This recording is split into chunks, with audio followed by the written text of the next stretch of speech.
Another guy who's in the Hispanic Heritage Hall of Fame and in the Hall of Fame in Cooperstown, Tony Perez from Cuba, 7-time All-Star, 3 World Series. The Bill Lee pitch. Yeah, that's the one.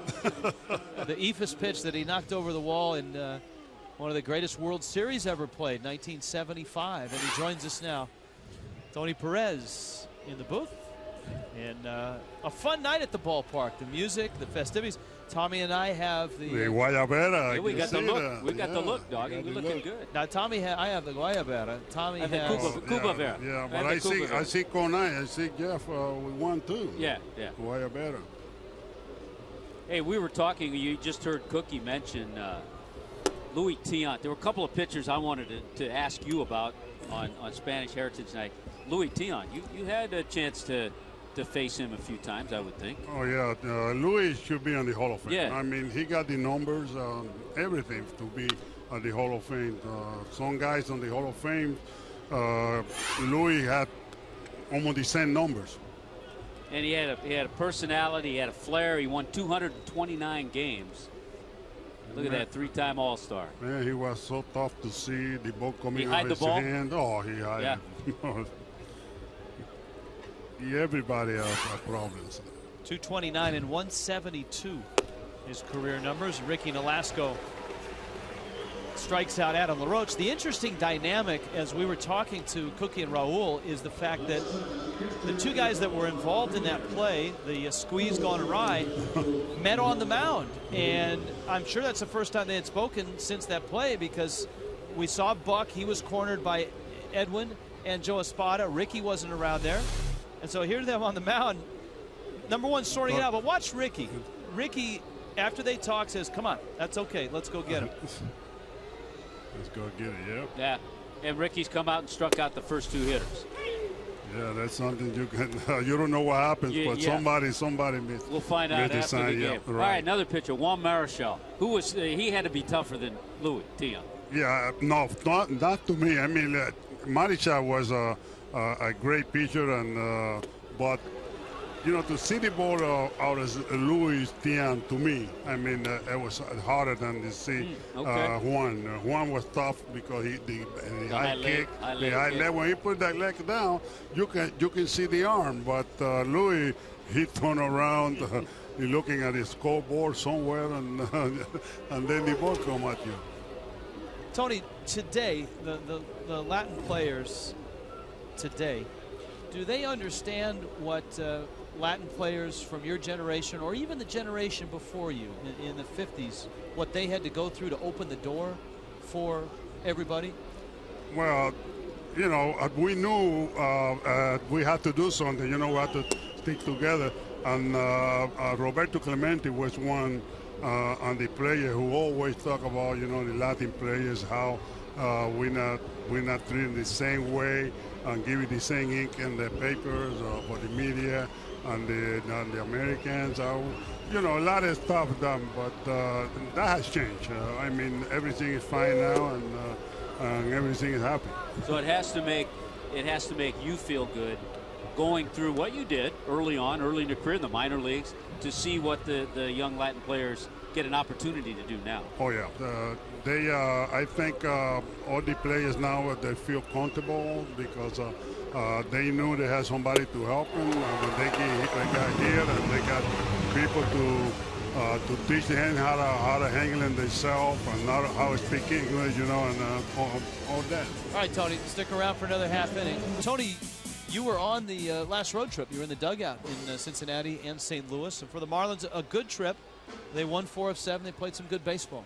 Yeah, we played good, and the guys really want to play. They really want to win, and they know that what they have to do to win ball games. They started to learn that. What have you seen tonight, Tony, in watching this right-hander, Jordan Zimmerman? Well, he's moving the ball around very well and keeping the ball down, and got also a little off balance. I think that's the success. But the last inning we start getting to it, and I think we will. Zimmerman has struck out 6. Ricky Nolasco has struck out 10 in this ball game. Wow. 12th time, Rich, in his career he's had a multi-strikeout game. Coughlin bounces it to short. Desmond throws across in time. Desmond, the young shortstop, who last year had a tough year defensively. He made 34 errors last year. And this year, not off to the best of starts. He's already made 8.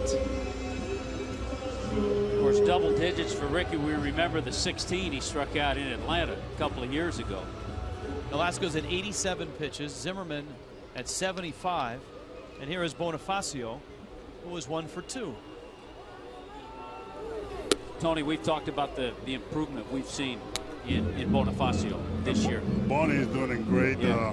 Now he used to try to run before he swing. He wasn't waiting on the pitch, and we told him to stay there, hit, and then run. He don't need to cheat, to do any cheating when he's swinging. And now he's seeing the ball a little longer, and he got success. Some people make the argument, Tony, that RBIs happen just by accident and that everybody has the same approach on every at bat. As one of the preeminent RBI guys in the game, what is your approach here as opposed to, say, if you're leading off an inning? Well, leading off an inning, I try to get a good pitch to hit and drive and the gap, and so I can get in a scoring position. But for any situation like now, first and third, I just try to drive that ball in the gap or somewhere. I don't try to hit the ball in the air, because you can hit a ball in the air and pop to first or second or third. I mean, that's the air too, but I want to drive the ball to the outfield. And I might hit a double or a triple and throw in 2 runs. Well said. Jordan Zimmerman now is about to catch Ricky Nolasco in pitch count. This will be pitch number 86. Nolasco's at 87. Gabby dumps it left center field, base hit. Game is tied. Hanley got hung up and gets back. A nose for the RBI.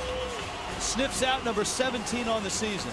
Actually, Hanley got a pretty good jump and was thinking about going to third, but it was charged pretty well out there in center field by Harrison. He gets jammed, but he gets the job done.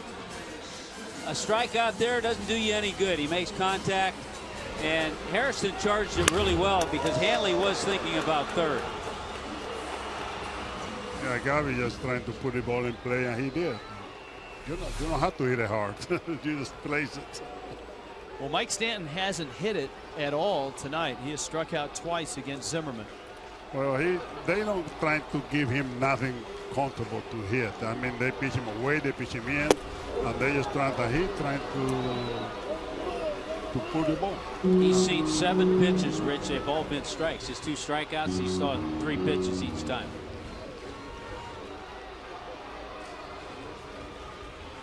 Hanley at second. Gabby Sanchez at first.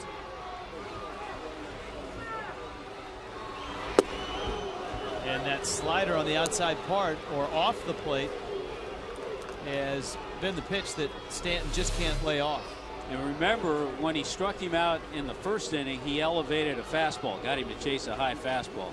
So now he's seen 8 pitches and 8 strikes. So with 2 breaking balls outside, does he throw the 4-seamer up?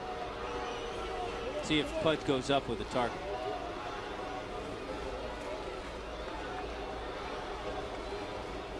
We hope he make a mistake here. Yeah, I think they're that's what you're looking for. They're contemplating what to do right now as well. They were trying to figure out if they want to go up like they did in the first inning, or if they want to go back away with the slider. I think it's what they would do. You think they could go away? Away, but they come in and miss, they might hit the ball out. Yeah, yeah. That happened the other day in Cincinnati, 0-2, and they tried to come in and he hit that ball out. Yeah. Let's see what he gets. 0-2. Jam shot, little pop up, and Gabby is out. Gabby says he wasn't tagged. Perry Hill says he wasn't tagged. The first base umpire, Gary Cederstrom, says he was. Here comes Edwin. As the argument ensues at first base, Perry Hill said there's no way he was tagged. Edwin and Cederstrom now will discuss. Tony, thanks for the visit. Thank you, Rick. Thanks, Doggy.